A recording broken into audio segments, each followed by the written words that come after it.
Hello students, स्वागत करते हैं आपकी यूट्यूब चैनल मैथ्स वाला में। लेकर आए कक्षा 10th का चैप्टर नंबर 4 द्विघात समीकरण। स्टूडेंट्स, आज चर्चा करते हैं इस चैप्टर की। तो सबसे फर्स्ट पॉइंट इसमें आता है द्विघात समीकरण का मानक रूप। सबसे इम्पोर्टेंट फैक्ट है, तो आपको द्विघात समीकरण का मानक रूप याद रखना है। ax² plus bx plus c बराबर 0। ठीक है, ये द्विघात समीकरण का मानक रूप होगा। यहाँ पर अपन कह सकते हैं कि x² का जो गुणांक है, x² का जो गुणांक है वो कितना है, x का गुणांक कितना है, और यहाँ पर c क्या है। ठीक है, तो x² का गुणांक का मतलब है किसी चर राशि की गुणा में क्या लिखा गया है। तो यहाँ पर x² के गुणा में कितना है, a है, तो इसका गुणांक a हो गया। x का गुणांक कितना हो गया, b हो गया, और ये c है वो है अचर पद। क्या स्टूडेंट, अचर पद है। अब आप इस पर आधारित इस चैप्टर में पढ़ने वाले हैं। एक तो पढ़ेंगे गुणनखंड विधि, एक पढ़ेंगे 2 नंबर पर श्रीधर आचार्य सूत्र, श्रीधर आचार्य सूत्र। मतलब दोनों से क्या निकालने होंगे, आपको रूट्स निकालने होंगे, मूल निकालने होंगे। मूल बताऊंगा क्या होते हैं। और इसी में लगते आती है आपको पूर्ण वर्ग विधि पढ़ाई जाएगी। कंसेप्ट क्लियर होना चाहिए। पूर्ण वर्ग विधि पढ़ाई जाएगी और फिर आपको मूलों की प्रकृति समझाई जाएगी, मूलों की प्रकृति समझाई जाएगी। स्टूडेंट्स, इस साल जो नया बुक आया है उसमें पूर्ण वर्ग विधि का मैटर नहीं दिया हुआ, फिर भी अपन इसको कवर करेंगे जिससे कि आपको किसी प्रकार की कोई दिक्कत ना हो।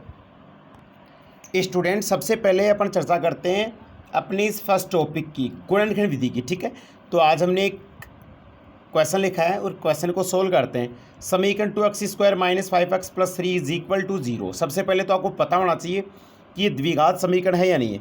तो याद रखें, द्विघात समीकरण का मानक रूप हमारे पास था ax² + bx + c बराबर 0। तो हमने इस टर्म में लिख रखा है यहाँ पर, ये देखो ax² + bx + c बराबर 0। ठीक है, तो a की जगह 2 है, b की जगह -5 है और c की जगह 3 है। तो आप इसको कह सकते हैं द्विघात समीकरण इस रूप का है। और एक बात और है कि x की अधिकतम घात कितनी होनी चाहिए, 2। तो यहाँ पर 2 है, इसका मतलब ये क्या है, द्विघात समीकरण। अब चर्चा करते हैं गुणनखंड विधि की। स्टूडेंट्स, गुणनखंड विधि इम्पोर्टेंट लॉजिक है। सबसे पहले गुणनखंड विधि सवाल के लिए अप्लाई करेंगे। तो 2x² - 5x + 3 = 0।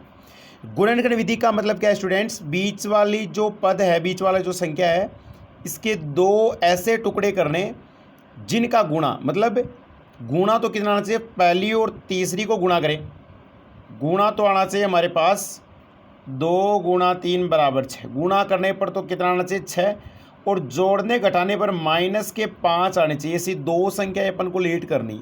ठीक है, तो गुणा करने पर 6 कब कब आता है, ये लो 2 और 3, और दोनों माइनस के होंगे तो -5 हो गए। तो इसका मतलब हमारे पास ये संख्या ही होगी। बीच वाली संख्या की जगह 2 ऐसी संख्या सोचनी है जिनका गुणा, पहली और तीसरी का गुणा 6 आना चाहिए और जोड़ने घटा -5। तो गुणा करने पर 6 आ रहा, इसका मतलब -2 -3 हो गए।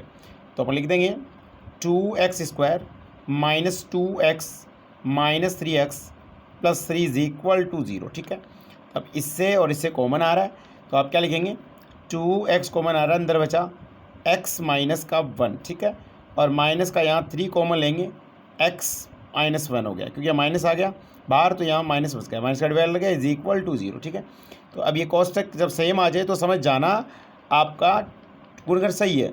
x - 1 इसमें कॉमन ले लेंगे और बचा 2x - 3 = 0। या तो x - 1 = 0 होगा स्टूडेंट्स, तो x = 1 लिख देंगे, या फिर